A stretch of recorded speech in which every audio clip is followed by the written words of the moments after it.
When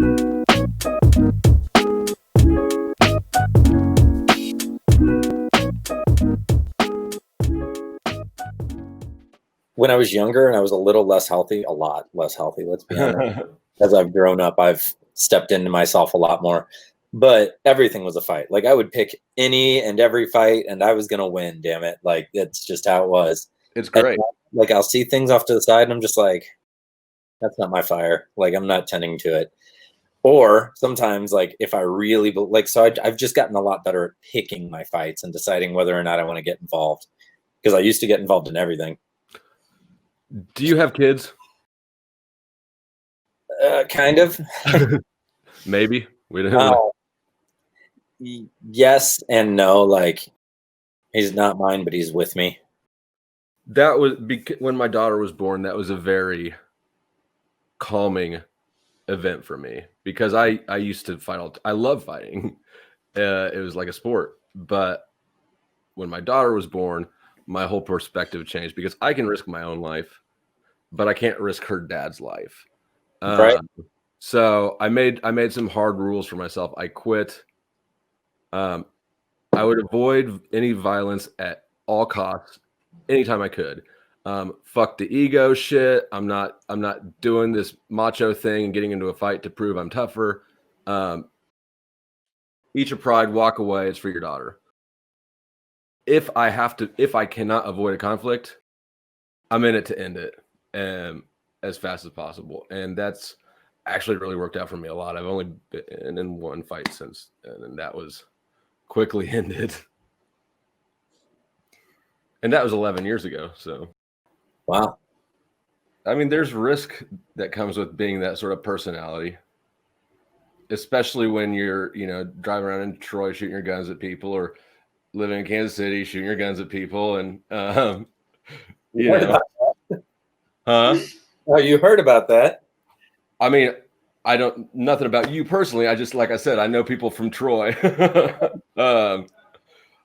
I haven't been there, but I've because I went to MU, and whenever the Troy families would come in town for parties, it was a shit show. Like I didn't want to hang with the Troy families because the parents get fucking buck wild, and you can't start a fight with someone's dad, and that's not good for them, So, oh man, yeah. Ladies and gentlemen, the type 8 is called the Challenger. It's a good segue. And so, hey everyone, welcome to Type Talks. Today we have our lovely guests, John and Flow State. John, ESFP 8w7, sexual social. And I've been in several of these videos now, so I think if you're paying attention, you know who I am. Hey. Taylor, from Flow State, and I'm the same sociotype all the way through as John, but I'm an ESTP. I've also been in some videos. You should know me as well. Cool. And today we'll be contrasting the ESFP 8w7 and the ESTP 8w7. I'm Joyce, and I'm a certified MBTI practitioner, and I facilitate the instrument in organizations. And so the vice of the type 8 is lust, and the virtue is innocence or justice. And so it's like protecting others with their ability to tackle something head on.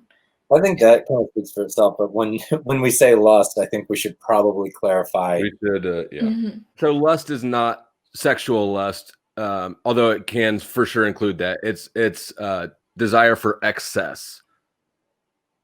In all everything. More, faster, higher, harder. Yeah, it's like an intensity, searching Right. for intensity constantly. Which is similar to the sexual instinct. So since we're both sexuals up front, that really amps up the 8 vice of lust. Mm-hmm. I think that's why people talk about 8s and such. Like they say that we're very passionate about everything that we do, but I think it's because we are so hungry or like thirsty for it. Like we become so passionate because we want whatever it is that we're working toward. We lust for it. Mm-hmm. It's like this full engagement to engage yourself more and more in what you're doing. Yeah. Yeah. the way that Claudia Naranjo described it, that stuck with me, and I thought resonated because it's the vice. It's not a good thing. It's basically a lack of inwardness or introversion by just distracting yourself with outside stimulus and trying to turn that up and seek more intensity. And it's really kind of a distraction or deflection away from whatever happens inside of people. Yeah.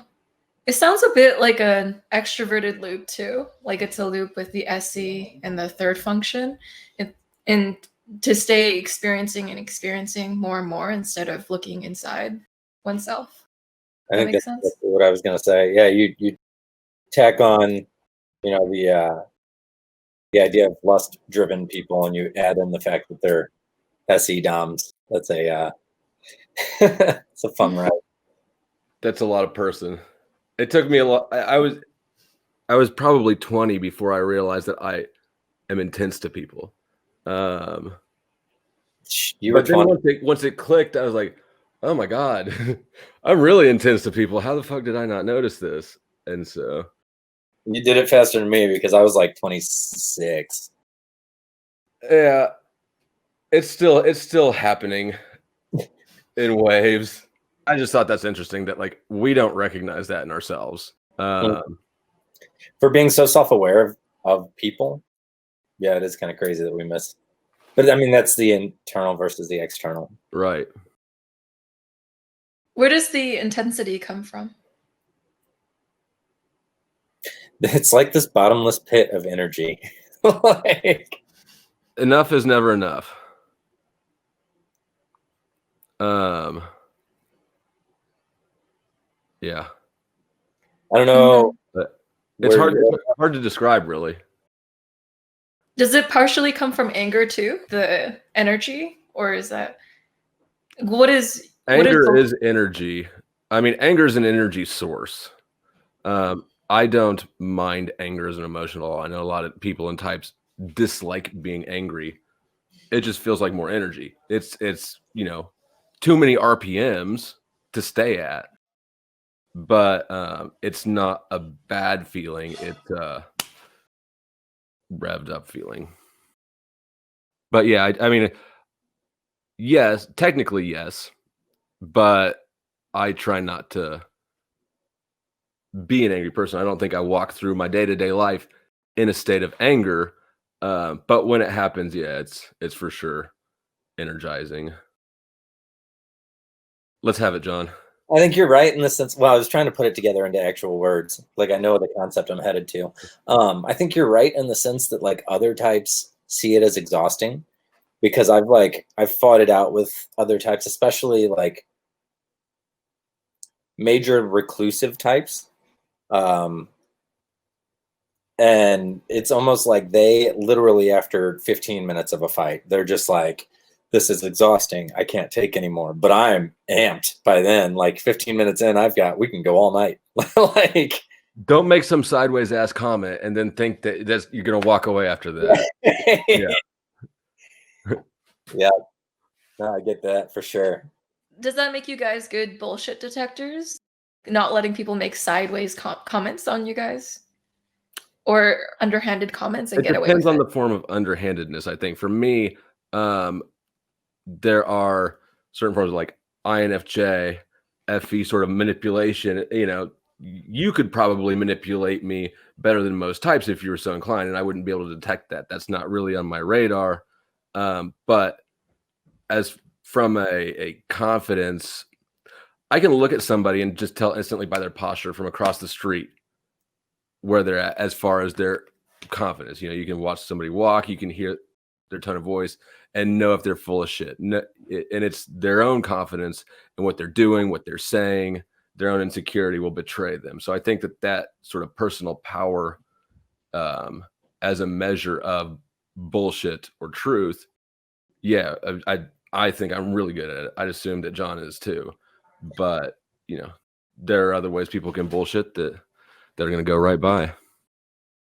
Even when it comes to like the physical side, like, so as I've mentioned in other videos, I get to mention now, I also do executive protection and private security for certain sectors out at the Lake of the Ozarks or wherever. But like I can always tell going into a conflict or an interaction, like this one's going to end up in a fight, and I can pick it up way before we even get into it. And also just by their body language and that confidence that we can pick up on, I feel like I'm usually in a state of like, this one's going to hurt, or like, oh, this is going to be an easy one. Like, but the 8 in me is never like, I should back down. The 8 in me is like, oh, this is going to hurt. Like that's tough. Yeah. Yeah, there are sometimes it's like, you know what, this ain't the right place for me to be right now. But my job isn't, I'm not tasked with keeping people safe besides myself. So yeah. But you can for sure smell it. I don't know how to describe it. It's visceral. Who's gonna be the issue and what type of issue they're gonna be too. Some people are pissed off and you can see that energy. They're gonna find an outlet for it. And some people have that sort of corrosive insecurity, and they're just gonna react the minute that their ego gets challenged, which is gonna be quick because those people are always pieces of shit. But yeah, they don't even have to bullshit. Yeah. So you guys know the type of people you're dealing with, and you're kind of response ready to whatever challenge is brought up to you, I guess. Yeah. When I'm talking to people about like my type, like the 8, as far as Enneagram goes, I'm always like, it's got that strong justice wing. And so we're just always ready to stand up for or fight for somebody that is the underdog or whatever. Oh yeah. Going to DC next weekend for the rally. In that vein. John, you mentioned the justice orientation of the 8. So I was wondering if the ESFP and the ESTP experience it differently. Because I know for my brother who's an ESTP, he protects people, but he protects his family. So he cares up like and foremost of his son and his wife, and everyone else gets a lesser priority. I think ESTPs, what I'm trying to say is that they can be less saving everyone, whereas I think maybe ESFPs have a larger circle of people they want to help. I want to like yes and I feel like the role of a man, and I know this is very like gender role-ish and very like patriarchy. I like where you're going. Keep the momentum. First and foremost is to protect that family, like those closest to us. So as a general man, I don't think there's a type to that. It should I'm using should language now. Should just kind of become a natural thing. So then you tack on something like the justice wing and it looks a little more harsh. And I think that with the way that I agree, man's role is to defend. And chicks can be the man too, if that's whatever. But I think that responsibility is something that Western culture has really targeted. And basically men in our culture are not doing it well. They're not. I would like to see, I think that it would be beneficial for everybody if that was revalued in the slot it should be valued in. Can that temperament be toxic? Sure. Does it serve a role? Fuck yeah, it does. So I don't remember where I was going to land that. I had a place to land the thought, and then I just started talking. I lost it. Well, you tack on the 8-ness to it, like, so if that is, and I feel like we both kind of have similar ideas of what just being a male human should be like. So you tack that on top of being an 8, and then it becomes not just defense for the family and closest of kin, but also for, at least in my experience, literally anybody that is perceived to me as the underdog. If there's somebody getting picked on by a group, like I'm going to defend that person no matter what. Like I always jump in and take up for the underdog, even if the underdog's not always the right one. I don't know that I'd totally say that I'm the similar way. I am particularly sensitive to institutionalized power abuses. So, cops, teachers, whatever. If somebody's in a position of authority and using that in an abusive manner, I got a huge fucking issue with that. And I will get involved in that. Aside from that, I do very much, there is absolutely a rigid hierarchy of importance with my family way above everybody else. But I've got a daughter, and so ever since I became a dad, like, kids have a softer spot now than they used to, but I don't really feel an obligation to the world at large. I do to my people, I do to my country. There various rings of who my people are, but to some extent, I do think that and I don't know if this is an ESTP thing or not, but I do accept that there is just cruelty in the world as a way of life. I think I get in general messes, and maybe that's still just being young. But there was a time it was a few years ago that really stands out to me because it was the one time I held back on an impulse. But I was driving through a parking lot with one of my friends, and we noticed a guy that was like using a screwdriver to take the license plates off of a car in a mall parking lot, And so I was like, oh, that's interesting. And I start looking, and I was like, I think he's got a Slim Jim. Like, it looks like there's a Slim Jim in his hand. And I looked back at my buddy, and my buddy was like, dude, you don't know. Like, maybe he's just changing out his plates. And I was like, in the mall parking lot, he's changing his plates out, and he's got a Slim Jim? And he's like, I didn't see a Slim Jim. And so I let my friend, like, talk me out of this intervention, like I was going to step into. And we go into the mall, and all of a sudden, like, one of the security guards that was standing there, I hear his radio say, like, red Camaro stolen out of the parking lot. And I was like, son of a bitch. Like, the one time I didn't get involved. Like, I looked at my friend, but he's like full on perspectives, so he's like, you don't know, like, maybe that guy's he's been needing to get around to changing his plates. Like, maybe they've been in the car for a while. Like, oh. Yeah. And see, that's a good example, because I don't know that I'd feel much obligation to intervene in theft. I see that more as it's how life is. The person who got their car stolen is a victim, but they're not in the act of being victimized in a way that's going to really kind of get me fired up. It's like, that's going to suck. Somebody's getting their shit jacked, but everybody gets stuff jacked. But yeah, the trust your instincts, man. Does that answer the question at all, Joyce? Is there any kind of... What would you do if you saw somebody stealing a car, Joyce? I'd sweat, get scared, anxious. You pull out your butterfly knife. Go poke them up. I probably would freeze. I'm very useful, clearly. Yeah, that did answer my question. How I tend to see ESTPs is that they're a little more self-preservational than ESFPs. I don't mean that in the Enneagram sense. I mean that in the sense that ESTPs tend to only intervene when it has to do with them or their immediate circle. I see that applies for most. Whereas ESFPs, even if they don't even know you, they'll want to help you. Like with that guy getting his car stolen, like you don't know that guy, but you felt angry because you wanted to help, or like you saw something wrong happening and you felt like you wanted to intervene. I know a few ESTPs in my life, they're less likely to intervene on someone's behalf. I don't know why that is, but I know that this is a trend that I see. I do think that there has to be some connecting factor to me and the victim.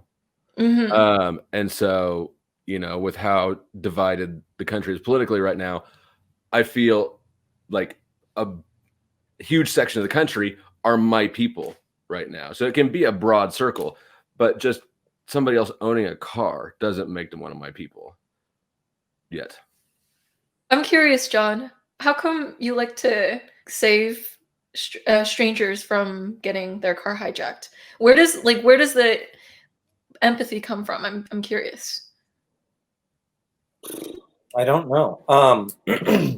It's literally just an internal drive. So when was it Harvey that came into Texas? Hurricane Harvey down in Dallas, and like, oh, the Watchtower dude? What are you talking about? No, the hurricane for that took out Texas. I think it was Harvey.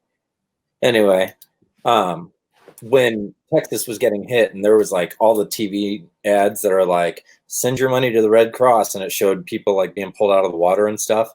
Instead of sending my money, I packed up a truck, loaded up all the bottled water I could possibly find. I took a boat with me, and we went down and helped people get their shit out of the water. Was that in 2017? Yeah. Okay, I tried to do the same thing, but my PO wouldn't let me leave the state. Yeah, no, and I mean, thank God I did. We actually got to help some people recover their stuff. We also unfortunately pulled some bodies out of the water down. We ended up in Beaumont because Dallas was hit. Was it Dallas? Yeah. Dallas was hit, but didn't stay flooded for very long. Beaumont was still underwater by the time I got there. And so like there were people swimming their valuables and stuff to the road from their house. And we were able to load up a boat and help them out. And it was just weird to me because what I'm getting to there is that it's just like an internal calling. Like my gut says go, and I load up and go. But I'm also ESFP, right? So person of action, immediate action. Like there wasn't really, I remember getting into it with my dad on the phone because I was on my way out, and hell, it was right after I turned 26 or whatever, 27. So I didn't have insurance because my insurance fell off when I turned 26. And he was like, you're going to go out there where everybody's looting, everybody's rioting. Like there's stuff being stolen off of ambulances and things like that. And you're going to just go out there with no health insurance, no way to cover yourself. And I was like, I'll figure it out as I go. Like there is just a go button. Yeah, absolutely. When actually that's the way that my channel Flow State got its name, sort of, is when it formed, Damon Gray and I were doing it together, and he made up the name, and it was referring to a conversation he and I had because he's also an 8w7 about how we're great in emergency situations, and really feel like that's where we go into a flow state. That's where we shine, is when shit's hitting the fan, we perform at our best. And isn't that kind of an ironic bummer that the world has to be burning for us to be at peak performance? But yeah, emergency situations, great stuff. I did also try to go down there and yeah, the charities rip people off. Oh yeah, something terrible. What happened in Haiti, the way that the Haiti donations got handled. 30% actually goes through. Like they got, if you dig around into Haiti and the Clinton Foundation and stuff, it's revolting the way the Clinton Foundation robbed donors and hung the Haitians out to dry, just made out like bandits. That is probably because it's institutional, gets right under my skin. But yeah, I'm very skeptical of most big charities. I'll never donate to the American Cancer Association. I don't think they're trying to do anything but turn a profit. Just my opinion. Yeah, so that's something the 8 and the 6 share together, because they both have kind of a negative view on either like things, and they're prepared for the worst. And I'm an 8-3-6, so I do have that counterphobic 6 flavor. Yeah, that's super interesting. You guys make great first responders, like being SE DOMs and 8s. Like you're there when you have to be there. Yeah, first on scene. It's a blast, to be honest. Like, I know this isn't what this talks about, but like when I got down there, me and my buddy were pretty well armed and ready for whatever because we had heard about the looting and stuff. So we parked our truck right outside of the Air Force base. Like they set up a temporary Air Force setup. And it was National Guard, Air National Guard that was set up there. But anyway, we parked right outside of their caution tape. And I had gotten donations and stuff all together when I was getting ready to leave. And one of the supplement stores nearby donated a ton of protein bars. And I'm watching all these soldiers like pace back and forth all night long. So I got out of the truck and took them all a case of protein bars. I was like, hey man, like, I know you guys probably aren't eating well out here, whatever. But they ended up telling me to grab the truck and pull it under the rope. They were like, you're part of the base now. They let me lead some of their advances because they didn't have, I don't know that that's supposed to be said, but whatever. They didn't have people that were like proficient at an advance, and advance is just scoping out the next site for where they're going to put the next base at. And so they sent me in a team of their people, and I actually got to lead the advance, scope it out, make sure everything was okay and like clear, because there were like bandits, like straight up people. Like that's a pretty big compliment. Yeah. How, like, what qualifies you more than their next best guy to do that? Like, how did they come to that decision about you? It was the night that we pulled the truck under the ropes. They had like a little trash can fire kind of thing going on. And I was sitting there and I didn't realize that we were sitting next to the captain that was running everything. And then like just a bunch of soldiers. But they asked me about what I did and everything like that. And you know, what training I've had, where have I gone, all that kind of stuff. And I guess like, I don't know if they ran a background check on me or not, but it was the next day that we woke up and he was like, hey man, I'm sending some new guys over to check out the next site. Would you mind leading that advance? And I was like, yeah, let's go. So I don't know. Right on. Have you ever done any law enforcement or military, or I mean, their approach is methodical in a way that I don't know. Did you have knowledge of how their structure works, or just they're like, this dude knows his shit, take him in? God, it was the night before that so I actually got to go in a caravan, and I think we did that as just civilians, but they were delivering supplies to the hospital, and the delivery that had just came in before that was actually robbed in the streets of Dallas. And so like people at gunpoint came in and stole everything off of the ambulance and the supply trucks. And so they were putting together another caravan with armed people, and they came up to us and they were like, hey, would you mind going to tail this one? Can you guys go behind it? We don't really, have enough soldiers to do this, but that caravan needs to get there. And it's kind of at that point, like they had been 6 days over from when they were supposed to be pulled out. And so really they had no support. They had no new soldiers coming. They were just kind of like, screw it. We need all hands on deck.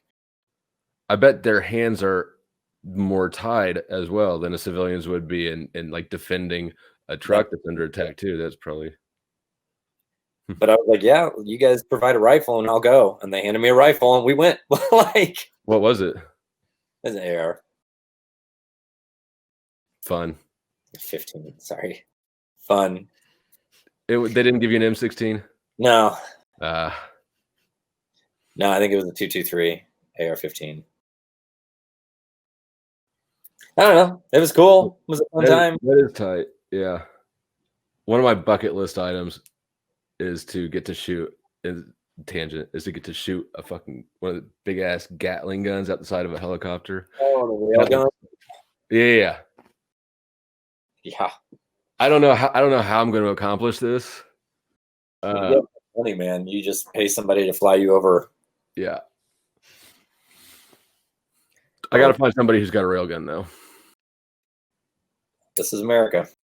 It's interesting how you guys have shared stories about being like insanely proactive in your life. So the 8 is one of the proactive stance types. So they kind of go head on and tackle situations head on. I once had an ESFP friend.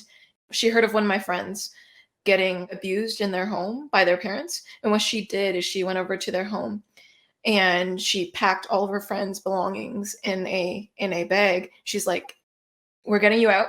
You're going to live with me now. And so 8s they kind of act when a situation needs acting. They will take charge. Sometimes things happen in life that are just not acceptable in the status quo, and not changing them becomes not an option. Mm-hmm. Yeah, that's why you eights are amazing. At least from feedback that I've gotten, and I'm sure you feel the same way. But in those high intensity situations where it is like it's time to act and you have to, there's no choice here.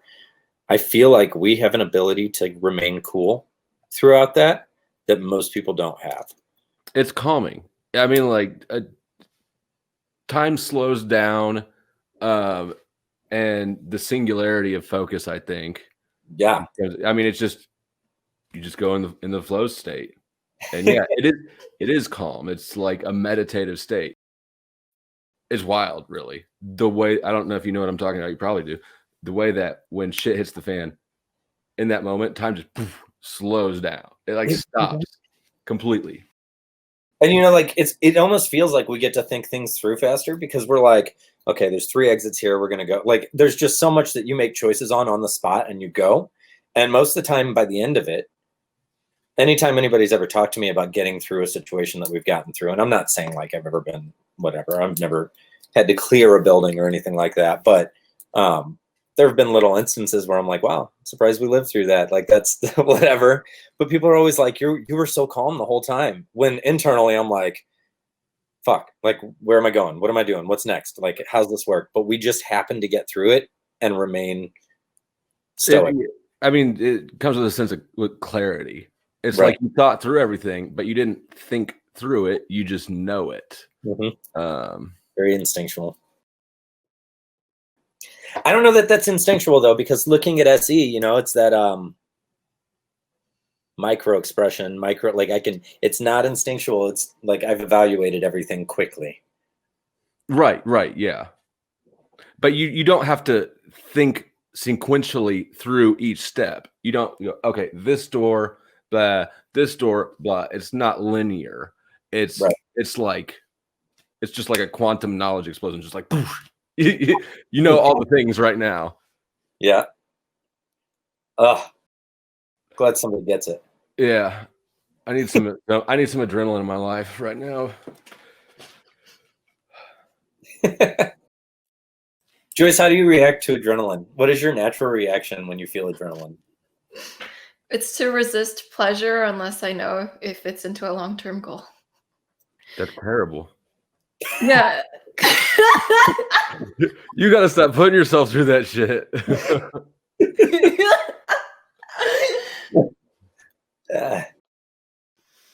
Indeed. What is life without pleasure?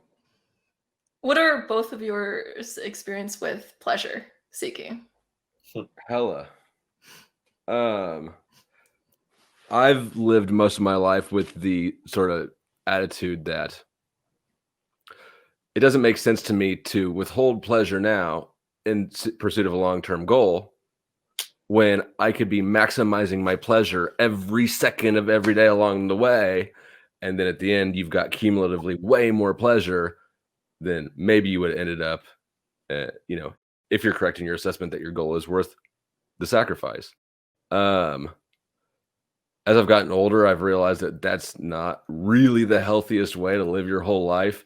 And it's for sure the 8 lust sort of vice coming into play. So, yeah, I'm about pleasure. I don't understand nor condone people withholding pleasure from themselves for no reason. But I do think that I personally have had to learn when enough is enough. Do you find yourself with like extraordinary willpower though? Like if you are about to enter a zone where it's like, this could be really good, but it's not actually ultimately good. So I'm going to pull out now. Like, yeah. Yes. If I make a decision for whatever reason, there's some like breaking point where my will does kick in and I've made a decision that this is not going to happen or is going to happen. And it ceases to become an option. It's just not an option. Yep. So I don't have to struggle with that, or, you know, it's just not happening. So I don't know if that's actually willpower or not, but it is. It does manifest that way, but I don't experience it as a constant struggle as much. I've made my decision. It stands. Yeah. Are you the same? Yeah. Yes and no. I find myself like trapped in between. So when you said that as you get older, you find that it's not so much like that same way anymore. But as I think about it, like I was graduated before I tried alcohol. Like I went to plenty of parties all the way through high school, and like I had a great high school like upcoming. But I was just always the sober one. Never had the urge to like seek that. I got to watch everybody else get wasted, and that was fun for me. When it came to even intimacy or sexuality, like with girls coming up, I was the late bloomer. Like I remember I dated a girl for over a year before and she like wanted to, and I was like, no, that's all right. Not yet. Like it took me a long time to get into that. Then the middle part of my life was kind of the opposite. Like everything flipped upside down, and I was like, yeah, drink, yeah, sex, yeah, let's do all the pleasurable things. And now I'm back in a space where I'm like, is it going to hinder my productivity? Is it going to hinder like the future of my, like, I don't know. I was the opposite of that. I'm 6'1", 200 and change pounds, and I was this size by the time I was like 18, or by the time I was like 14. I'm sorry. So by the time I'm a freshman in high school, I'm in strip clubs, you know, drinking whiskey and shit. Like I was not sober, and yeah, I was the opposite. I was indulging in everything super young and consistently, as you would expect when you start dabbling a little bit in middle school and then consistently in early high school. Well, by the time you hit college, you've got a series of things you're carrying around and just maintaining constantly. So I've pulled back off that. I didn't have to ever really. Yeah, I never abstained early. I remember, dude, like even in toward the end of middle school, probably early high school, like I was hanging out with my dad one night, and he was like, you know, I wouldn't be mad if you tried weed. Like, you know, I wouldn't be mad at you. Everybody has their own experiences in life. And I feel like instantly I was just like, I'm good. Like I never sought it out. I never really tried. Like it's just on my own path. Yeah, I think I don't know. Try one thing that you're told not to do and realize you like it, and you wonder what the fuck else the man has been bullshitting you about. Yeah. And like the first time I ever got drunk, I loved that shit. We had a blast. Drank my friend's parents' Bacardi rum, fucking fell asleep on the pool table. I was having a hell of a time. So it's like, well, goddamn, if this is what adults are doing all the time and they're telling me I can't do this, then everything must be good. I mean, obviously I was smart. I was smart enough to not actually have that belief system, but that's the attitude that you kind of get. And yeah, I went to, like I mentioned earlier, I went to a Jesuit Catholic high school, and my parents weren't especially strict, but they never offered me permission to try pot, you know, things like that. There were rules that were pretty, that they tried to enforce, and that became a will contest as well. Because I'll be goddamned if anybody's going to tell me not to smoke cigarettes I stole from the gas station. This is my life. I'm 12. I know what I'm going to do. Where's my Limp Bizkit CD? Yeah, I don't know. I wasn't very sheltered though. Like my parents were pretty open about everything, which made me, like, people in high school called me a straight edge, but they thought it was because of religion or it was because of some kind of like outside external source. But really, my parents were like, do whatever you're going to do. Like, it's all good. And I was just like, no, I don't feel like it. No, I don't feel like doing anything. Yeah, I mean, it's an intelligent decision, I think. I mean, assuming that it's made from intelligence and not from, you know, a negative source like anxiety or whatever, I think that a lot of people scare themselves into good behavior or into restrictive behavior that they tell themselves is good. Like a lot of people seem way too prone to worrying about the negative effects of their actions. They stress too much about what happens if I do something wrong. And then they justify it for themselves by saying they're being careful. They're trying to do things right. This is mitigating risk. It's not. So yeah. So assuming you're not doing that. Do you do you feel anxiety? Like where do you go with anxiety? Not a lot. Like really, no, I don't. Yeah, no, I didn't realize that I don't until I realized that I don't. Yeah, I don't. I've talked to a lot of people about situations, and I think I've been blessed enough in life for like, I don't know, for example, with like Taekwondo or coaching or anything like that. If there was a set thing to do at a tournament, I would always just be like, I'll figure it out when I get there. I'm good. Like, I'm not worried about it. But I've always had a partner at my side. And I mean like working partner, but that has been handling all of the stress and anxiety. Like they are the ones that are like, but what happens if we get there and this doesn't happen? And I'm like, we'll figure it out when we get there. Like anybody that's ever worked with me hates me for that reason. Oh my God, me too. Yeah, I'm exactly the same, but I perform better that way. Like I've done a couple little public speech things. I made a few speeches as an adult, and I realized that if I prepare a speech, it's not gonna be nearly as good as if I just kind of walk. If I know what I'm talking about, I can just walk up and just talk off the cuff. It's gonna turn out way better than if I script something and looking at my fucking notes and trying to adhere to this. It gets in the way of my flow.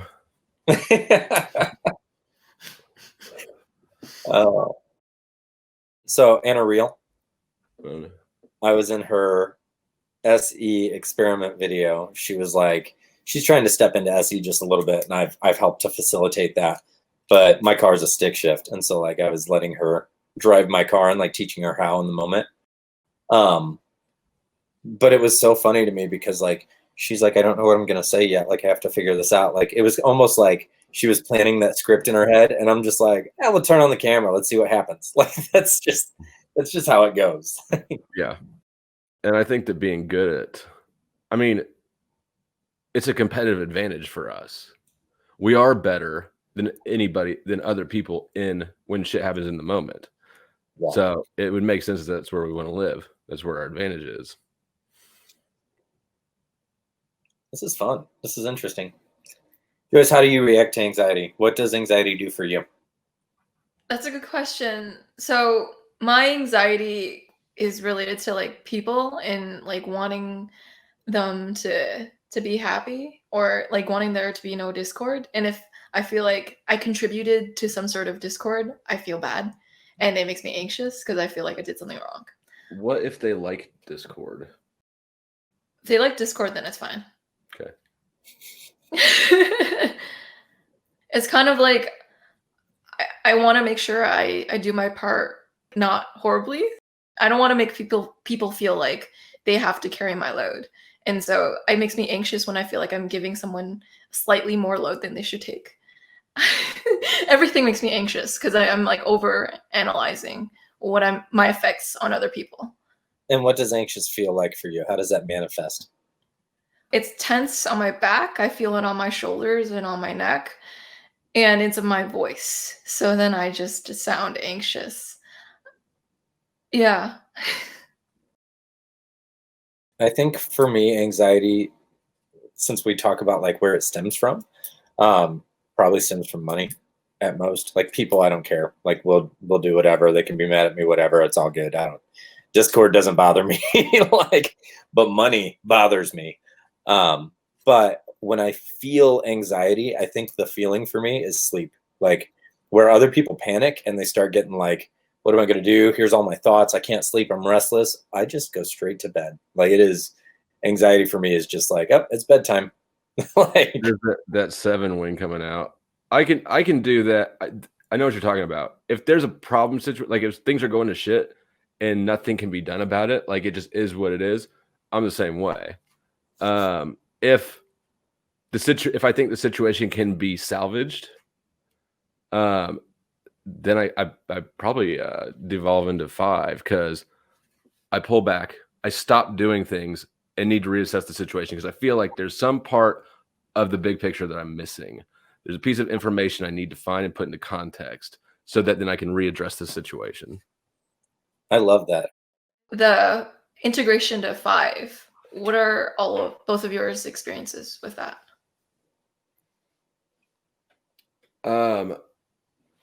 For me,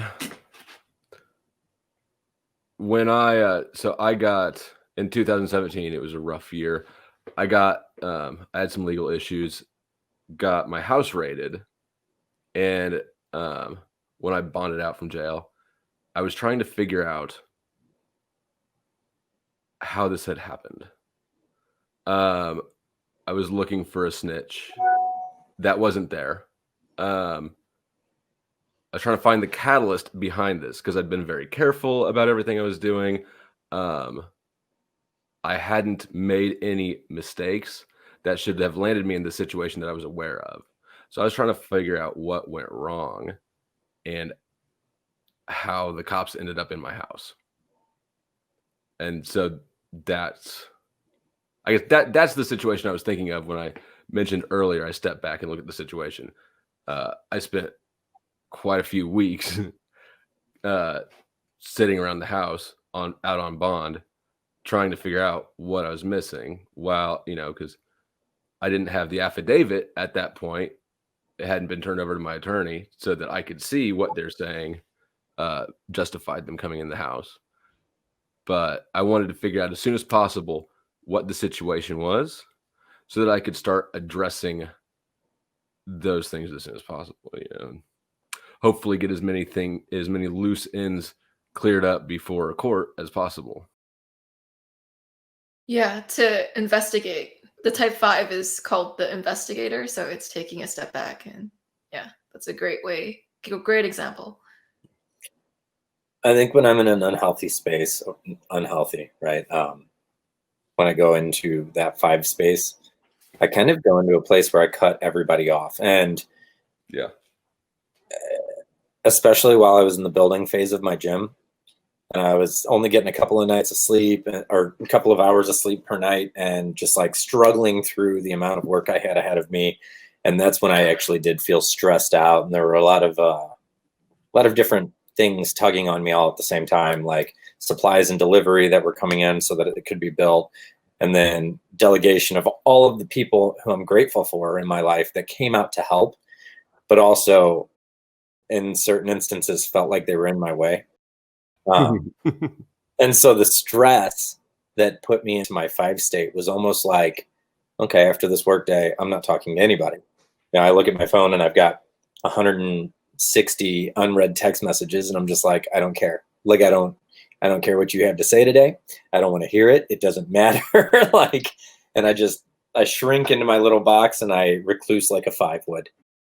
Yeah. And that's why we had to reschedule this. I did that same thing. I ignored the fuck out of my phone for 2 weeks. But yeah, I do the same thing. When I've had financial issues, money stress, I'm so used to knowing the next step to take that when I don't know the next step to take and have to think about it, it screws me up. Yeah, I feel that. You guys talk about finances a lot. I'm wondering if 8s or like SE DOMs, they don't like it when they're in a bad financial position, because the EP fixation is on freedom, and not having a clear financial standing kind of prevents a certain type of freedom. That also makes you vulnerable. Yeah. There is that. I think with that tendency to quick action, coupled with lust, trifected with being an SE Dom, so not a whole lot of planning and prediction of what's like 10 years down the road financially, we tend to get ourselves into a little bit of financial trouble pretty easily. Yeah, and I really hate not being able to buy what I want. Yeah.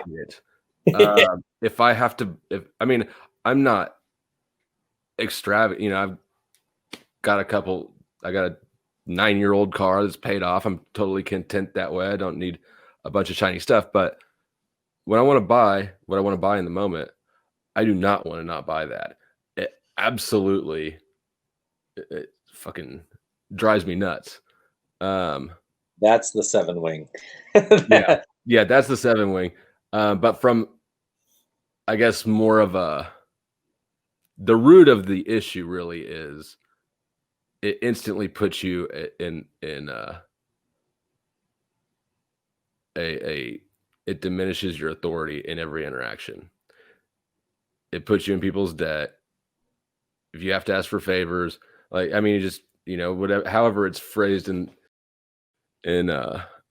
I think Jesus or one of the Proverbs, something in the Bible about don't become a debtor.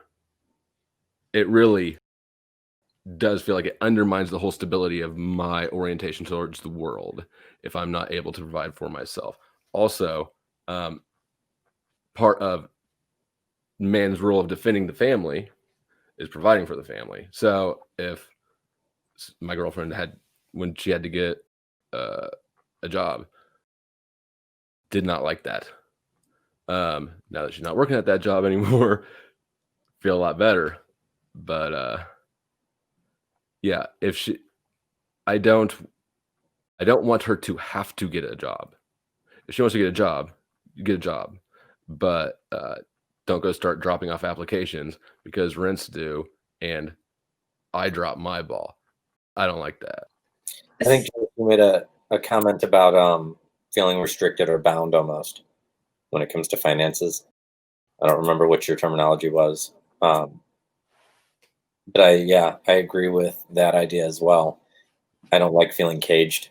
And when I'm in debt, I feel caged. Like I can't do anything until I take care of my debt cage. And knowing that you have access to resources, it provides such a safety net for things. If you don't have that sort of cushion mentally, every setback or everything that goes wrong could be the one that does you in. And living on that sort of an edge is just uncomfortable. I like to have a solid 2 to 3 layers of if this series of things all goes wrong, I'll still survive. I always want to have something else up my sleeve. So yeah, I agree with that. That was extremely well articulated. And so it seems like SD DOMs not only have clarity with action in the moment, but they have clarity with the ability to articulate. You kind of cut through the BS of language and you're able to articulate exactly what you're trying to say in a concise way. John and Taylor, you guys did that effortlessly. You just described your thought process so well. I don't know if I'm ever making sense when I explain these things because I don't really think verbally. My thoughts are logical, but it's not, worded out. So converting my logic into words is slow. That's actually NI. So NI is known in Carl Jung's original text is that it has difficulty articulating itself because NI starts out in a nonverbal state. And to articulate NI, because flow state, you have a TI. And so sometimes your introverted functions work together. So the TI and NI work together. And to kind of verbalize that process, you kind of have to, for NI, you really have to take the nonverbal and then consciously make it verbal. Yeah, so that is amazingly, amazingly put. I did not know that. Yeah, the more you know. And we addressed this 15 minutes ago or 10 minutes. I don't know. I have no concept of time. But time is stupid. Yeah.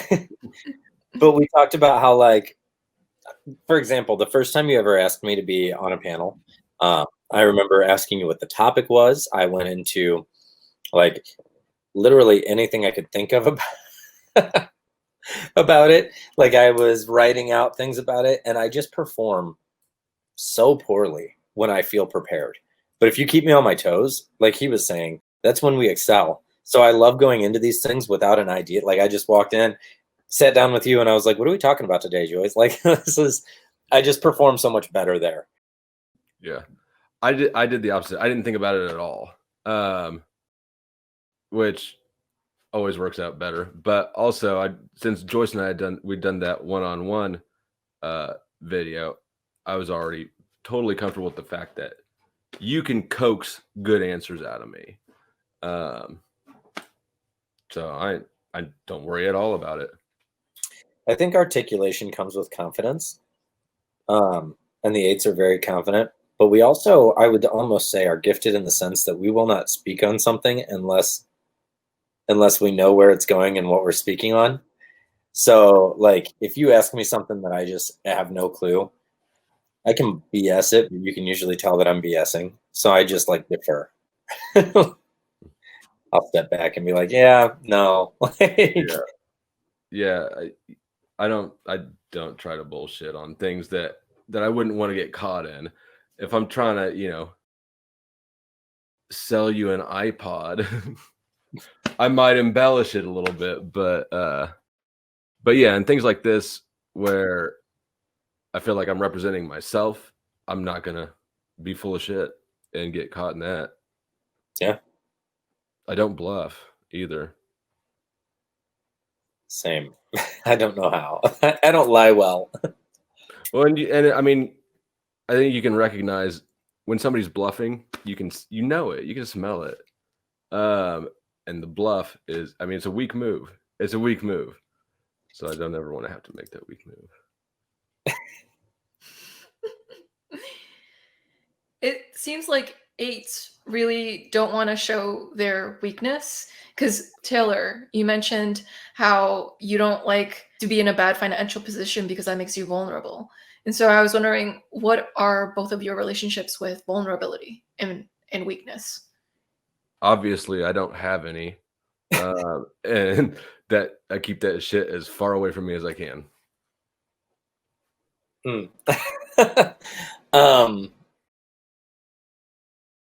Yeah, not a fan of admitting them. That's for sure. Like, I would much rather pick up on somebody else's weaknesses and try to strengthen them, or conversely, if it's a point of contention for us, like break it down to use it to my advantage. But usually I don't inform or show people my weaknesses. We have to be super intimate for you to know where I'm lacking. I don't let the armor down for anybody. I don't think that I have a good awareness of mine. Yeah, and so that brings us to the 8's defense mechanism, denial. So the 8 likes to deny their weaknesses, to deny that they have it, or to deny acknowledging it. What? That's not what just happened. What? You must be on a bad website. And they say sometimes you can tell what an 8 is denying about themselves by what they don't like in other people. Sometimes I don't know if that's true or not. I think that's all of us. That's how people work in general. Like, you'll see girls that see other girls and they're like, oh, that bitch. And you're like, what? That bitch what? Like, what just happened? Well, did you see her looking at herself in the mirror? No, dude, I didn't. Like, I didn't notice it. But the other person's vanity shines a light on, this person's vanity, and she's like, oh, I hate when people do that. When realistically, it's because it's something that you're doing for yourself as well. And I feel like everybody kind of does that. I have a tendency to hate people that control situations, because I'm like, this is my situation to control. No shit. Yeah. And they should have recognized that earlier, Right. Everybody does project to various degrees, and I don't know how much I do it. I'm not aware of myself doing it, really. I don't recognize myself in that, so I don't think I do that. I also recognize I probably do that. I just am not aware of it. I think for me, what's more annoying is when people are ignoring the obvious or denying reality or for whatever reason, just defying the obvious. Some things are freaking obvious. Well, I think that's part of that thinking on your toes thing, though. Like I find with Taekwondo students, especially, I've got students that will ask me the most, and I'm talking about kids, and I don't mean to offend anybody, but blatantly dumb question. And I'm like, if you would have watched for 6 more seconds, you could have figured that out on yourself. But you wanted to ask me while I'm in the middle of explaining it. Like, this is obvious. I'm showing you. I'm doing it with you. That some kids are just like, well, what if? And no, not what if. Just follow along. Like you'll pick it up as you go. And so I try to project onto these kids that they should also work well on their toes. They should be able to observe things and learn quickly how to maintain or how to continue. The unfortunate thing is that's not how everybody works. And I struggle with that sometimes. It seems to me like people have people want to try to figure things out from a distance before they engage with it so that they can try to comfort themselves and reassure themselves that, all right, I got this handled without having to try it and practice and fail. But that's not how life works. And that does irk me too. You've got to fail. You've got to get rejected by a girl. You've got to get beat up.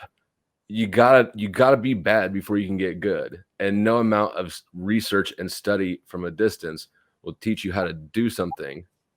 And I very much dislike when people hide. I mean, just let their insecurity prevent them from doing what they want to do.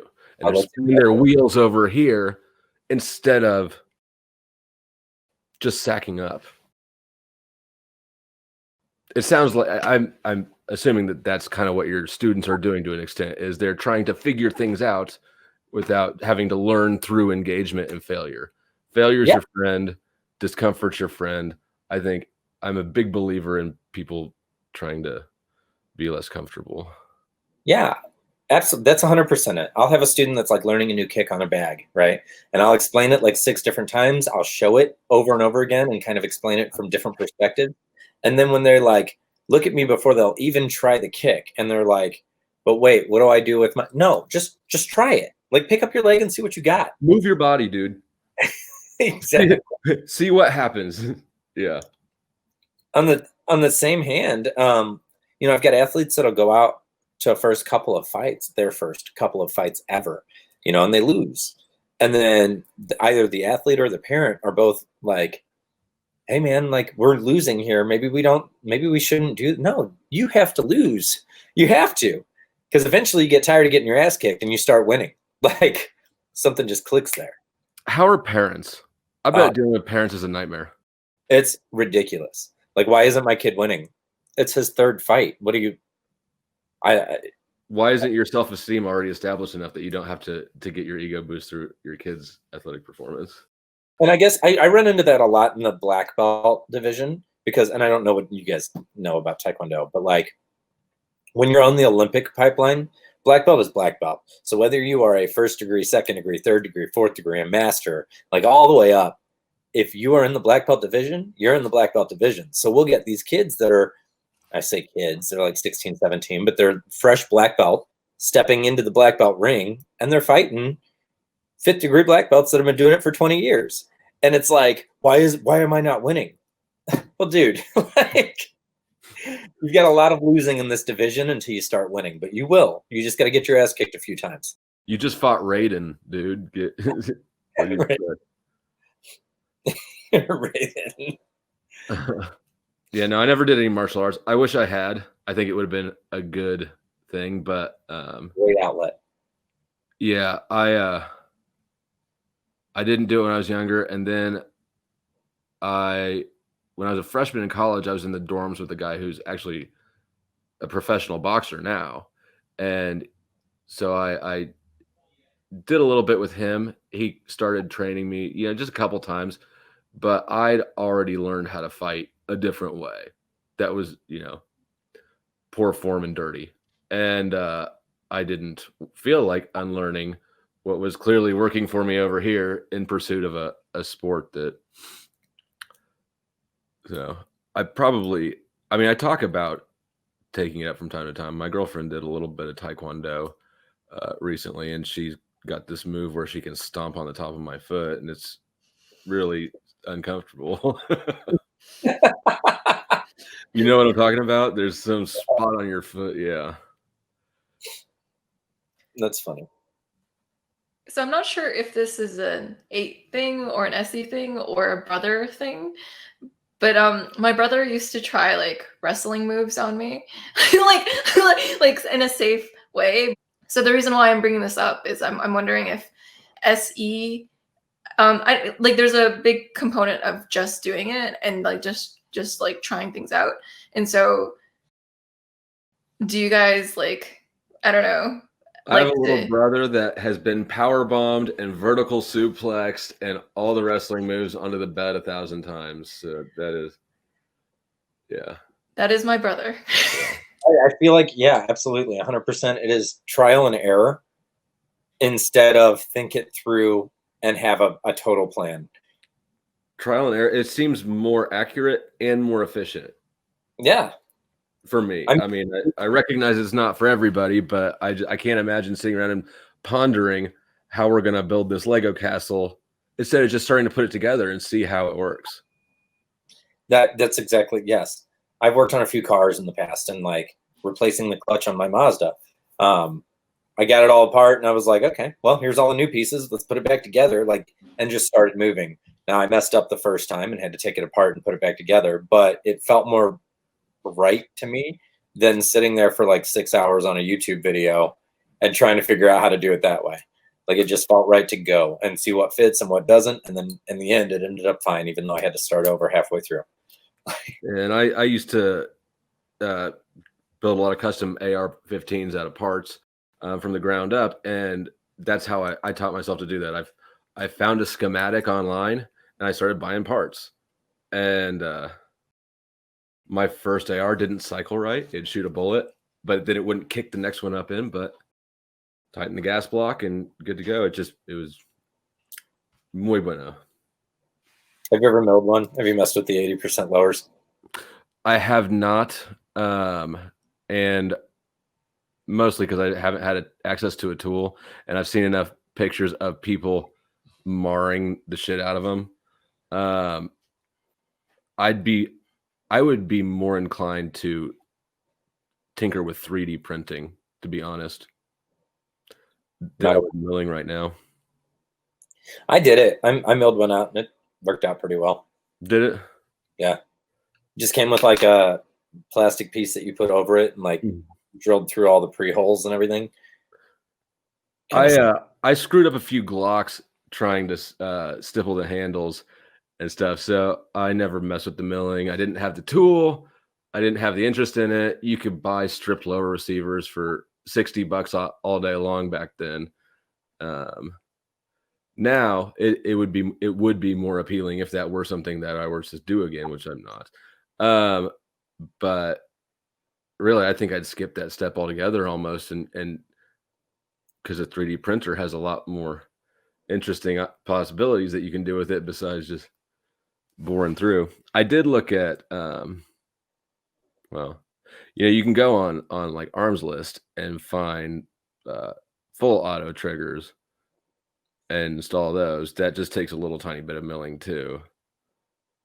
I never did it. Cops. But but yeah. So did you mar up? I mean, first time it worked out.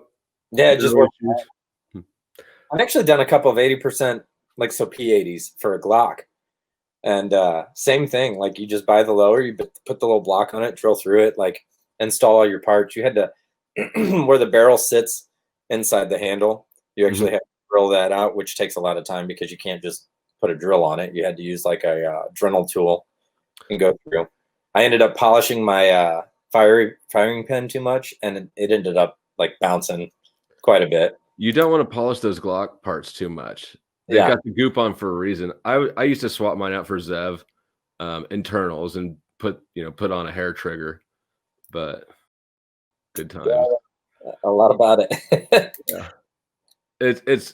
It's fun. It's like Legos for adults, and you can start doing all sorts of things. You get on Wish and you can find adapters that have external threads that fit your Fram oil filter in case you need to filter out the front of your boomstick or whatever. There's just all sorts of things. Interesting stuff, guys. And so our next topic of discussion, integration to 2. I think I experience 2 the most. And I know it's like cliche to say like we're healthiest when we're in love or whatever. Sometimes maybe that's when we're unhealthy, but I experience 2 the most in love. And I don't just mean love as far as like a partner or romantic significant other, but I also mean like, a child like Carter or somebody close to me. Like that is where I feel the most 2 like, breaking down the 2 as the lover, the caregiver, the emotional like support person that gives and gives and gives, but often doesn't receive. I feel like as I have more intense feelings for somebody, the 2 comes out of me pretty intensely as well. I think that probably that's not as nearly as pronounced for me. I think that sounds like an FI thing to me, with a few minor exceptions. My daughter, girlfriend, the really closest of the close. I just assume without questioning that I'll give them whatever they want if they want it. Like that's just the way it is. But as cliche as this is going to sound, when I spent like 4 months in jail, and I got my bond revoked and back in jail again, and have to call my mom and say, "Mom, I'm back in jail." One of those things. As a good son gesture, the only thing I said, whatever books you send me, I'll read, because she'd been trying to kind of get some love basically into my worldview for a while. And whatever, Mom, get this new age stuff out of here. But she sent me books and I started reading the books, and really they started to work on sort of my worldview and how I addressed the external world. And I started kind of practicing being less hostile and more loving, acting out of love, and not like an intense personal love, but just like a general positive regard for other people, recognizing that most of the if somebody snaps at me, it's probably because he's stressed about, it's probably nothing to do with me. When I snap at people, it has nothing to do with them, really. And to just sort of take a step back and try to approach people with understanding, I guess, as to the extent that they deserve it. And I assume that everybody deserves it until they don't, and they don't. But yeah, that's been kind of so stemming out of my spiritual awakening in jail, I've sort of practiced a little bit more living out of love, and it is more of a general attitude and less of a intense personal FI thing. And be understanding of people, like I just try to be understanding of people's bullshit. Yeah. Instead of forcing them to fix it like they should. I've gotten a lot better about that, but only through therapy, to be honest. Like, it took me a long time to get to that point, because younger me, like 25-ish, 26 even, was like, I'm right, you're wrong, and I'm going to show you how, and I'll be here until you're going to listen. Like, it was just my way. And after a lot of work, and I've done over a year of therapy now, I've gotten to a point where I'm like, okay, I can see why you think that you're right. Like, I can see where that's coming from. I try to put myself in other perspectives. I've definitely developed some perspectives almost to where it mimics an I. But it's definitely come with age as well. Yeah, actually, and typology is a knowledge that's helped me, because I learned about it when I stumbled across MBTI. I had a 1-year-old daughter, and I was managing 2 bank branches full of female employees, and I had a marriage that was going to shit, and I could not figure out why the fuck everybody is so emotional. all the time. So being able to understand that I have blind spots in understanding has allowed me to sort of navigate and respect those areas. Even if I can't engage on, in them on the level, I can at least, deal with them instead of just trampling through them or insisting that they not be there. MBTI is a good lesson on giving others grace that are different than you, accepting other people who may think more differently, and that it's a valid way of processing, just like ours. I didn't say it was a valid way of processing. They can still be wrong. It's just, it's excusable. Yeah. Just kidding. It's valid. Everybody's valid.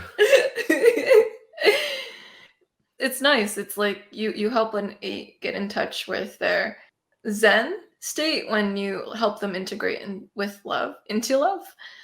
And flow state, you said something about snap judgments and about how integrating and understanding others, it helps you have more positive regard, and that, like, if they have a snap judgment towards you, you're more understanding of that because it's not personal. And that reminded me of something. So right now I'm taking my master's in HR, and something that we're taught is that when you're given a performance evaluation at work, one fourth is actually of your performance, and three fourths of the evaluation someone gives you is their own bias. And so what this says about people in general, it says that whenever someone snaps at you or someone judges you, it's 3/4 them, and it's not really you. Nothing's really personal. Well, and you just know it empirically, right? If you just step back and because, I mean, my impulse when I was younger was always to, if somebody challenges me, they challenge me, right? Like, challenges are not going to be tolerated. This is going to be squashed. You get your fucking attitude in order. But, if you stop and think about it for a second, I snap at people all the time. It has nothing to do about them. I don't think about them. I don't think about other people. So why would I think that people are thinking about me when they're doing their, whatever behaviors that I'm reacting to? And it's just unnecessary energy. It makes things worse. Sure, it might establish some dominance, and that feels good in the moment, but it's not. It creates a problem where there really wasn't one.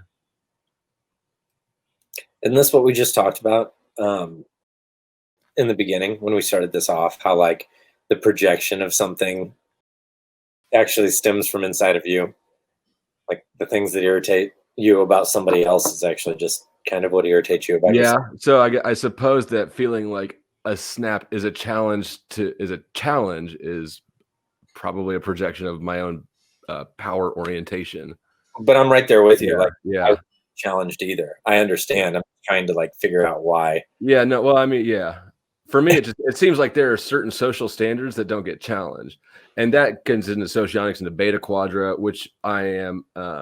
Gamma quadra is less hierarchical. But yeah, in beta quadra, the STPs and the NFJs, there's very much a power structure. And SLE, which is the ESTP equivalent, my type, is the most power focused in a power focused quadra. So this is our turf. You don't step on these toes. But yeah, it was just such an automatic, visceral part of my being.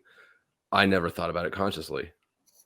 It just is how it is. I just assume everybody's that way until you realize that people aren't all that way.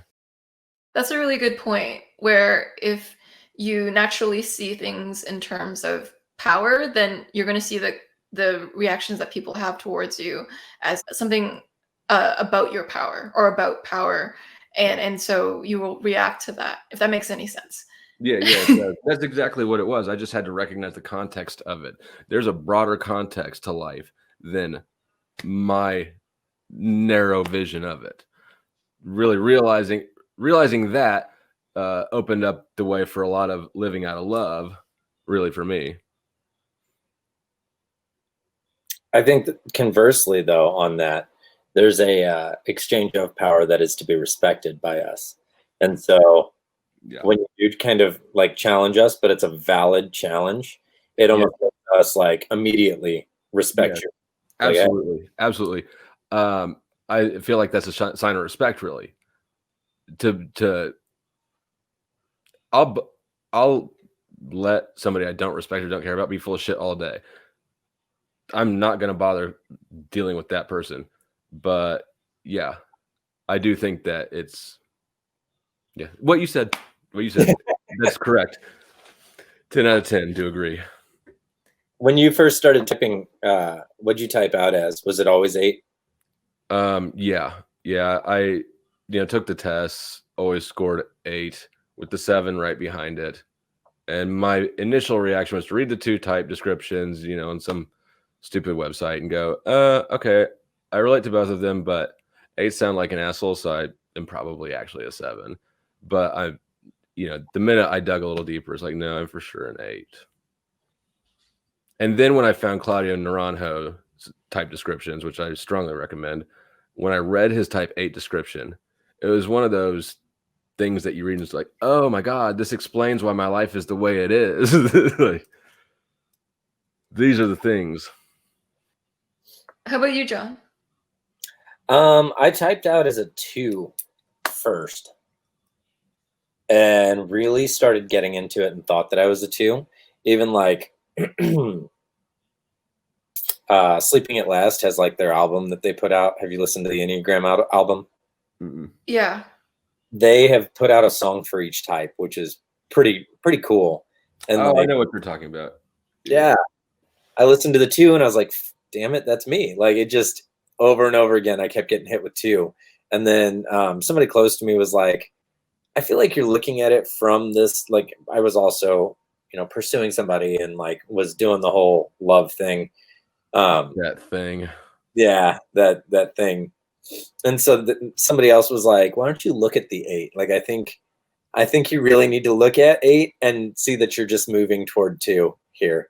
And then I looked into 8. I listened to the 8 song. I started reading all of the information that Beatrice Chestnut was putting out. I started getting I got into it all and I was like, I'm an 8. Like, it is what it is. Yeah. But again, just like you, like, testing out as a 2 was better than testing out as an 8 because 8 looks like an asshole. Like, if you look at the Enneagram, you're like, I'm not the jerk. Like, and I don't identify. I mean, the type is described very much in terms of anger, which I recognize that's a bigger component, I suppose, of my personality than it is for most people. Much more anger, much less fear and anxiety. But I don't feel angry throughout the day. Being angry is a high, like I said, it's a very high energy activity for me. So I can't stay in that state, and I'm not walking around angry, although, it's not far. I think passion versus anger is something to think about in that, though, because perceived passion sometimes just looks like anger. A lot for sure. And I mean, I looked at the 8 and I was like, the problem that I struggled with was at that point in my life, 25, 26, when I first started getting into this, I was led by anger quite a bit. And I had to, and I've mentioned this in other videos, I had to seek therapy, seek help, and figure out, because if it was, loneliness, for example, it came out as anger. I was angry to the world. Every negative emotion gets converted into anger. Yeah, exactly. Yeah. And so I had to start learning how to step back and be like, why are you so angry? What is there to be angry about here? And then I'd be like, oh, it's insecurity. And then I could step back to the conversation and be like, all right, here's the deal. I'm just feeling insecure about, and it takes the anger out of it. But my initial jump to reaction was mostly anger. Yeah. Anger is always a secondary emotion. So if someone is experiencing anger, there's always like a true emotion under that anger. Yeah. And so, fun fact, 95% of the EPs I know, they test out as SP last. And so my guess for that is that when they have NI or SI in the last slot, it causes them to not be that self-preservational or looking at the long term in a lot of extremity. I just noticed a really strong trend with EPs seeing themselves as SP last 95% of the time. And so I wonder what are your thoughts on that, the both of you? I agree that those two things are probably linked. And I recognize that one of my competitive advantages is in the moment. I can make shit happen in the moment if I need to, with no planning. I'm just effective in that context. So I don't worry about getting into an unprepared for situation. All my situations are unprepared for. This is how I roll. So yes, self-preservation, and kind of like I mentioned earlier, I don't believe in denying yourself pleasure unnecessarily. I see self-preservation behavior as unnecessary, self-flagellation to an extent. I'm not completely dismissive of it. I mean, I do have my little prep stockpile for when the world goes to shit, and I got some water filters and stuff. Like, I'm not completely flying by the seat of my pants, but it's not where I live. I have to intentionally go there and address that. Otherwise, I'm much more likely to just, in the course of living, take out another credit card than I am to put some pennies in the bank. Yeah, I would agree with that. There is nothing with me that resonates with self-pres people. Self-preservation feels like there's no motion. It's a lack of motion. Yeah. Like you've got resources and then you stop them moving. And I'm inclined, if I get resources, to do something else with them and keep the motion going instead of stop it in case I need to restart it later. Yeah. That is so well said.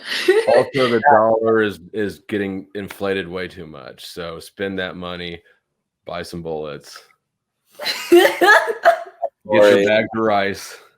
Here it comes. Like the value of the dollar is about to drastically disappear. So I thought it was going to happen in 2008 when we were doing quantitative easing all the time. That's why I started even building AR-15s. I started putting my money into hard assets that I thought would hold their value. Little would I know that I'd have to turn them over to the sheriffs in a plea deal. But yeah, I certainly think that the value of the dollar is tenuous. I don't know how, and I've gotten a bachelor's degree in economics, and I was a bank officer for 7 years. I don't know how you can explain the stock market performance in any way other than it's manipulated. Oh yeah, we're not making stuff. This is not reflecting actual productivity of the economy. Yeah, this is getting pumped up and it's going to deflate, is my opinion. The vast amount of like topics that we hit, and I love it because I resonate. And like where you're talking about the stock market, I got heavily involved in the last year with cryptocurrency. I don't know if you've messed with crypto at all. I haven't, and I literally just last night was talking to a dude about it, and I think I'm gonna actually buy some Bitcoin and get off my fucking. No, I know it's high. I know it's high, but go on. You want to look at like there just aren't a lot of good stores of value right now. All the hard metals are high, crypto's high, everything besides cash is high. Well, so correspondently, like crypto moves the opposite direction of the US dollar, So as USD heads down, crypto heads up. The thing that has kept me from doing crypto is just I haven't ever learned the blockchain technology and how it works. I don't want to invest in something that I don't understand, and I've just never taken the time or brain power to understand how this works. Something that's purely electronic makes me suspicious. Like I really need to have an understanding of how this technology is secure before I feel comfortable investing in it. Because, a cashless society, for instance, would be a nightmare. When someone has the ability to just turn off your economic activity altogether remotely. Like, oh yeah, we don't like what he tweeted. Kill his cards. His accounts are gone. Cash is gone. Like you don't want to put yourself in that jam. Unfortunately, I think that's where we're headed. Yeah. I'm resisting it like hell, but it's there's certainly a look at the World Economic Forum's website sometime when you got some time. It'll creep you to death. Yeah. Just like sorry, Joyce. I keep hijacking and we end up on different, like, totally different topics. I find this so interesting because, like, we have, or at least ESFPs do. I don't know how much ESTP gets put into that lump of, like, not being perceived as intelligent, but, like, often people talk about the ESFP and they're just like, oh, fly by the seat of your pants, never think. But, like, having a conversation with you, I feel like we're both very intelligent people. It's just not the stuff people want to hear. Like, well, and I think I mean, to some extent, I know that I let that. I mean, like, I don't mind flying under radar where I can. I'm perfectly content with people thinking I'm stupider than I am about a lot of things. But yeah, ESFPs, and I've ranted at people a few times about this. The type is not well represented in the type community. There's not a lot of y'all around, and it's just, yeah. I think the reputation is missing the mark a lot. People forget that this type is very similar to ENTJs in a lot of ways, and yeah, ESFPs will get their shit together. Not my ex-wife; she was an ESFP. Her shit's way apart, but.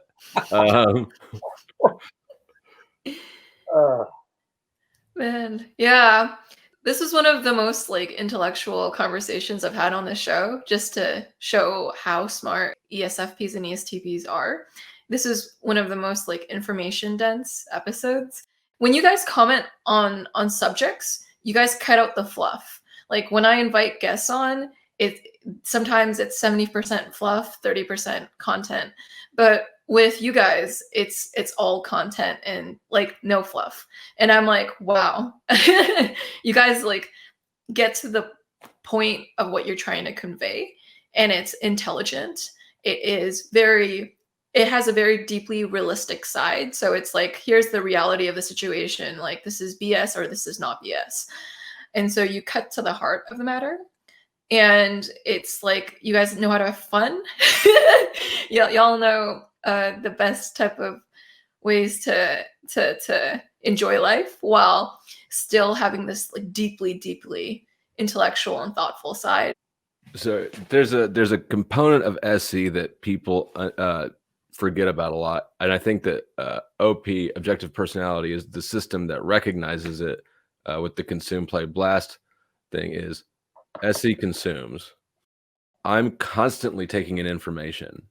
I'm almost never preaching it. So my knowledge to display ratios way off from what most people is. And I think that is pretty consistent with SC egos. We take in a lot of information. SC doesn't just do it. It's an observing function. We observe a lot. I'm constantly walking around with this thing stuck in my hard hat, or sitting over there just listening to podcasts or YouTube videos or videos, whatever. Things are playing in the background. Some sort of information is coming in all the time. Yeah. I think to what you were saying, Joyce, like cutting out the fluff. If I remember correctly, the last video that we did together, where we did ESFP versus ESTP, we shared in common the fact that we relate things to things that have happened or to experiences. And so when we explain things, I feel like both of us have, throughout this time, brought up past instances that help understand what we were explaining. And I think that helps cut out the fluff, because then so many people try to speak abstractly and give like 15 different perspectives within their sentences. But we give a direct example of how whatever it is we're explaining comes into play. And then it's not universally, but it's better understood by most. People's perception only registers so much information. So my defense lawyer said, I gave him all this shit, all the reasons why they should drop these charges. And he picked one. And he said, you don't want to You don't want to shotgun the judge with or jury with a whole bunch of information. They won't retain any of it except for one piece, probably the one that's most emotionally resonating. Choose one thing, hit them with that. And so I do try to communicate singularly with the most important part. Mm-hmm. Yeah, I agree with you, John and Taylor. I notice that what you guys present is also the most relevant piece too. Like, so it's kind of like, you know, what the most relevant thing to share is too. You don't go like, hey, this example, this example, this example, that has nothing to do with the question at hand. You actually give me a relevant tale, exactly tackling what I'm talking about. In like, so it's very directed examples. It's not just an example, but it's like almost like you're able to point out what's relevant to share. And that's a talent and that's a skill. And it is such a thing that the world needs you guys for. It's really a pet peeve for me when people, like, for instance, debunk a red herring, or miss the point, and then screwball up a whole conversation. Yeah, so thank you. I guess I'm glad that's something I do, because I hate it when other people don't do that. It's ruining Facebook for me. I don't enjoy Facebook anymore. Yeah. Really interesting. So thank you both for coming out and shedding light on how it's like to be an 8w7. You both just have a well of insight into your own experiences, this ability to recall examples from your life where you're demonstrating your personality type. It really ties this to reality for people, and y'all are so insightful into why and how and just the inner workings of why you do things. There's this ability to communicate with brevity, very, very complex points into this very brief and relevant sentence. So you guys really help with that. And there's just this brilliance with how to navigate reality that you both have. You just know within split seconds the best way to navigate reality in that moment. And that's why you're both so good at crisis and emergency situations. And so thank you for that. It's very moving to hear both of your stories. Like when there was a hurricane that hit, Hurricane Harvey, like you both wanted to run to the rescue and to help people in the best way, in the most impactful way. Like you guys knew the path to the most straightforward impact of the situation. You knew that when you donate, only part of the donation goes to the actual cause. So in order to make the best impact for the situation, you're like, this is the best course of action. And you guys are able to point that out. When everyone else is confused, you guys just attack situations with just such clarity and such ability to actually change, things for the better. So thank you for that.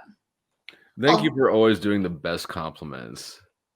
She's so good at this shit. Yeah. So go check out Flow State and check out John's gym and his Twitter.